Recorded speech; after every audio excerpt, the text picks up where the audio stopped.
ज्ञानोबरायांची एक तरी ओवी अनुभवावी. ग्रंथराज ज्ञानोबरायांची ज्ञानेश्वरीमध्ये असणाऱ्या प्रत्येक ओवीचा आणि ओवीच्या माध्यमातून आपल्याला उपदेश करणारे म्हणा, मार्गदर्शन करणारे म्हणा, आपलं कर्तव्य, आपलं कर्म, आपले भोग कसे असावेत याचं खूप विषय चिंतनीय आहे. ज्ञानोबरायांची ओवी आहे. मग ज्ञानोबरायांच्या ज्ञानेश्वरीच्या ओवीमध्ये अनेक दृष्टांत आहेत. असे जे काही दृष्टांत आहेत की ते आपल्याला सिद्ध काय करायचं हे कळालं पाहिजे. आणि ज्याला सिद्ध काय करायचं असेल, सिद्ध साध्या भाषेमध्ये कळावं म्हणून ज्ञानोबरायानं अगदी व्यवहारिक, साध्या सामान्य माणसालाही ज्ञानोबरायांची ज्ञानेश्वरी कळल असे दृष्टांत देतात. आणि त्या दृष्टांताच्या माध्यमातून, दृष्टांताच्या सोबत सहवासामध्ये जर आपण त्याच्या पाठीमागे प्रवेश जर करत राहिलो तर नक्की सिद्धांतापर्यंत जाऊन पोहोचू. अर्थात काय सिद्ध करायचं आपल्याला हे कळणं गरजेचं आहे. मग सिद्ध करण्याकरता दृष्टांत आहेत. मग असे अनेक दृष्टांत ज्ञानोबरायांच्या ज्ञानेश्वरीमध्ये असताना आपण इतर विषयाचे म्हणा की सामान्य साध्या भाषेमध्ये ज्ञानोबरायांचे दृष्टांत असतील तर इतर व्यावहारिक संसारिक विषयाच्या भोगामध्ये आसक्त हो असे दृष्टांत का द्यावेत, हा माझा प्रत्येक प्रवचनकर असेल, कीर्तनकर असेल, याला एक समजावून त्याला सांगण्याची की ज्ञानोबरायांच्या ज्ञानेश्वरीचं प्रकाशन जर त्यांनी केलं असं, ज्ञानोबरायांच्या ज्ञानेश्वरीच्या माध्यमातून सर्व जगताला ज्ञान जर पोचत असेल तर ज्ञानोबरायांच्या असणाऱ्या त्या ज्ञानेश्वरीच्या म्हणण्यापेक्षा ईश्वरी ज्ञानाचा प्रकाश करताना आपल्याकडनं सहजरित्यानं माऊलीची ज्ञानेश्वरी समोर आली पाहिजे.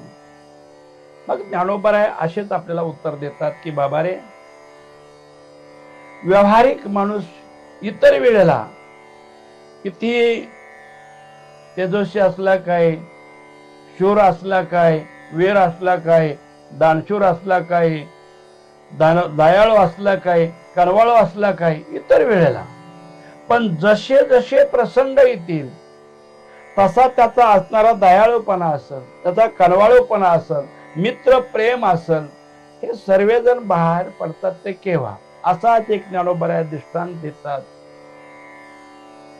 आणि त्या दृष्टांताच्या माध्यमातून आपल्याला एकच सिद्धांत होतं की माणसाच्या मधला असणारा शूरपणा केव्हा संपला जातो, त्याचा वीरपणा केव्हा संपला जातो, हे तेव्हाच आपल्याला कळू शकतं. तर केव्हा?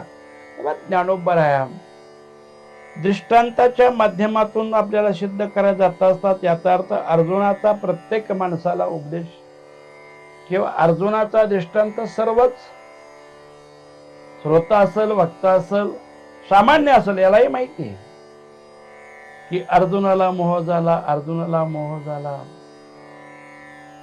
एवढा मोठा शूर होता, एवढा मोठा वीर होता, मग त्याला मोह कसा झाला? याचा अर्थ ज्या ज्या प्रसंगाला तुम्ही उतराला त्या प्रसंगातले अनुभव तुमच्या समोर आल्यानंतर तुम्हालाही प्रश्न पडला. असा दृष्टांत देत असताना एक असणारा किडा म्हणा, मुंगी म्हणा, एक भ्रमर आहे म्हणजे भुंगा आहे. आणि भुंग्याचा दृष्टांत देऊन ज्ञानोबराय आपलं असणारं जे काही महत्व आहे, उपदेश आहे, त्या उपदेश सांगत असताना एका भ्रमराचा उपदेश देतात. आणि भ्रमराचा ज्यावेळेस उपदेश देत असताना ते ज्ञानोबराय म्हणतात की बाबा रे, एक भ्रमर आहे. भ्रमराचा विषय प्रत्येकापुढे माहिती आहे की भ्रमर हा काय असतो. भ्रमर हा अगदी कठीण असणारं लाकूड सुद्धा कोरतो. कुठल्याही प्रकारचं असू द्या, सागवान असू द्या, अजून कटून खैर असू द्या, कुठल्याही जातीचं जरी लाकूड जर असलं तर त्या लाकडातला कठीणपणा सुद्धा कोरण्याची ताकद त्या भुंग्यामध्ये आहे. असा जर असणारा भुंगा लाकूड कोरू शकतो, याचा अर्थ त्याला छिद्र पाडू शकतो, त्या लाकडाला पार खिळ करून ठेवतो, हे जर सामर्थ्य जर भुंग्यामध्ये आहे, पण तोच जर भुंगा कदान काळी एक असणार कमळ आहे आणि कमळाच्या कळीमध्ये सापडला, जर कमळाच्या कळीमध्ये जर भुंगा सापडत असता तर कमळाच्या कळीमध्ये एक लहान लहान लहान असं केशर आहे, इतके सूक्ष्म आहेत, आपल्याला डोळ्यालाही दिसत नाही एवढे सूक्ष्म केशर असणार, पण ते केशर असणारे जे आहेत त्या फुलामधले जे केशर आहे त्याच्यामध्ये एक द्रव आहे, याचा अर्थ त्याच्यामध्ये एक रस आहे, आणि तो भ्रमर ते रस सेवन करण्यामध्ये ज्यावेळेस अडकतो, सेवन तो चाखत असतो, तो असणारा रस आहे, सेवन करताना इतकी काळजी तो भुंगा घेतो त्या की असणाऱ्या फुलामधला केशर आहे, आपल्या एवढे दात कठीण आहेत, आपल्या पायानं किंवा आपल्या शरीरानं यातला एकही केशर दुखवणार नाही अशी काळजी घेतो, आणि तो भ्रमर त्या असणाऱ्या फुलामध्ये काही वेळ अडकून पडतो. याला कारण काय?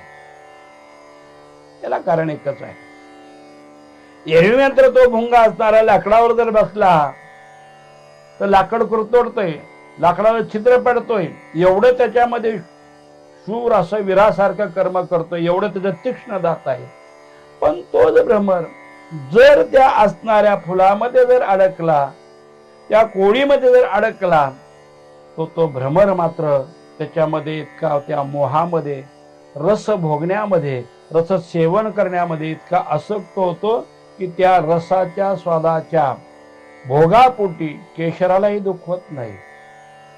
मग तो मनुष्य त्याच्या प्रेमामध्ये अडकल्यासारखा, मोहामध्ये अडकल्यासारखा, विषय भोगण्यामध्ये आसक्त झाला, त्यातून तो बाहेरच पडू शकत नाही. तसे परमार्थासाठी एरवी शूरवेदासारखे बोलणारे आहेत, पण असे पामर केव्हा एखाद्या मायेमध्ये अडकतात, एखाद्या मोहामध्ये अडकतात, एखाद्या लोभामध्ये अडकतात, त्यावेळेस त्यांची अशी अवस्था होते की तो शूर असणारा वीर सुद्धा या विषयातून बाहेर पडू शकत नाही. पण हे प्रसंग ज्या वेळेस येतील, ते प्रसंग तुम्ही ज्या वेळेस भोगत असताल त्यावेळेस तुमची अशी स्थिती होते की त्या विषय भोगत असताना विषयातून बाहेर पडू शकत नाही. आणि विषयातून बाहेर न पडण्यासाठी महाराज एका सामान्य असणारा भुंगा, या भुंग्याकडे जर आपण जर पाहिलं आणि याचा जर आपण जर दृष्टीला जर त्याचं केवळ असणारा कर्तव्य आणि कर्म आणि त्याच्यामध्ये दयाळूपणा, त्याच्यामधला असणारा हा भाव आहे हे जर पाहिला, तर भुंग्यामध्ये जर हे भाव आहे तर मानवामध्ये, मनुष्यामध्ये भावना आहेत का? आहेत. म्हणून प्रत्येकाने विचार केला पाहिजे, अशा मायेमध्ये, अशा मोहामध्ये अडकलं तर मनुष्य बाहेर पडू शकत नाही. कारण त्याला दुःखही कळतंय, सुखही कळतंय, त्याला कठीणपणाही कळतोय आणि त्याला मृदपणाही कळतोय. जर प्राण्याला कळतोय, पक्ष्याला कळतोय, एखाद्या किड्या मुंगीला जर कळतं, तर तुम्हाला का समजू नये? संसार कठीण आहे, त्याही पेक्षा संसार लोकांनी सोपा केला, त्याही पेक्षा परमार्थ अजूनही कठीण आहे. कारण ही परमार्थातली असणारी भूमिका 16वरची पोळी म्हटलं जातं, एवढा परमार्थ कठीण आहे. याचा अर्थ बाह्य स्वरूपानं परमार्थ करणं सोपं आहे, पण खऱ्या अध्यात्म चिंतनाचा विचार जर केला तर परमार्थ कठीण आहे. म्हणून एका मोहामध्ये अडकलेला भ्रमर बाहेर निघू शकत नाही. याचा अर्थ असा होतो, जर तुम्ही या विषयरूपी संसारामध्ये, त्या कामामध्ये, त्या क्रोधामध्ये, त्या लोभामध्ये, त्या जर मोहामध्ये आसक्त जर झाला तर तिथून बाहेर निघू शकत नाही. आणि मग जन्माला आल्याचं सार्थक तरी काय? हे जन्माला आल्याचं सार्थक म्हणजे मोक्ष पदाला जाण्याचं सार्थक जर असेल तर मनुष्य देह आहे. म्हणजे मानवाच्या देहाला आल्यानंतर आपल्याला जन्म आणि मृत्यू याचा फेरा चुकवण्याची जर संधी तुम्हाला आणि मला प्राप्त जर झाली असेल, तर प्रत्येक माणसानं या मायेमधून, या मोहामधून बाहेर पडण्याकरता, मायेतून बाहेर पडण्याकरता, माया ही नामदेवराय म्हणतात, विघ्न आहे माया विघ्ने भ्रमला खरे, अरे म्हणताई मी माझे घरी, हे तो संपत्तीचं वार आहे. तसं भ्रमर ज्या कळीमध्ये अडकला त्या ठिकाणी तर भ्रमर ते असणारा रस स्वाद सेवन करत असताना तो आसक्त झाला, बाहेर निघू शकत नाही. आणि तुम्ही आम्ही सुद्धा विषयाच्या भोगामध्ये आसक्त झालेली माणसं यातून बाहेर पडू शकत नाही. म्हणून ज्ञानोबरायांची सुंदर अशी ओवी आहे की अर्जुनाला सांगत असताना की जैसे भ्रमर भेदी कोडे, बलतेचे काष्ट कोरडे, परिते कळिका माझे सापडे कोवळिया. जसा भ्रमर हा कोरडं लाकड असेल, कठीण लाकड असेल, तो भेदण्यामध्ये छेदण्यामध्ये तो अगदी चुरासारखा काम करतोय. पण बलतेचे काष्ट कोरडा करणारा, नाश करणारा आहे. पण कळिका माझी सापडे कोवळिया. पण तो भ्रमर जर त्या फुलाच्या कळीमध्ये जर अडकला तो भ्रमर बाहेर पडू शकत नाही. मग तुम्ही आम्ही इतर वेळेला किती परमार्थाच्या बद्दल हुशारकी किंवा गप्पा जरी मारल्या, पण मोहामध्ये एखादा रस सेवन करण्यामध्ये जर आसक्त झाला, तुम्ही बाहेर होऊ शकत नाही. त्या विषयामध्ये आसक्त होता. म्हणजे विषयातून बाहेर पडण्याकरता ज्ञानोबरायानं हा जो मोह आहे तो मोह कसा माणसाला त्रास देतो किंवा मोहामध्ये कसे अडकतात, एका भुंग्याचा दृष्टांत देतात. जैसे भ्रमर भेदी कोडे, बलतेचे काष्ट कोरडे, बरी कळिका माझे सापडे कोवळिया. ज्ञानोबरायांची ज्ञानेश्वरी आहे, अध्याय पहिला आहे. आणि पहिल्या अध्यायामध्ये 201 क्रमांकाची ओवी आहे.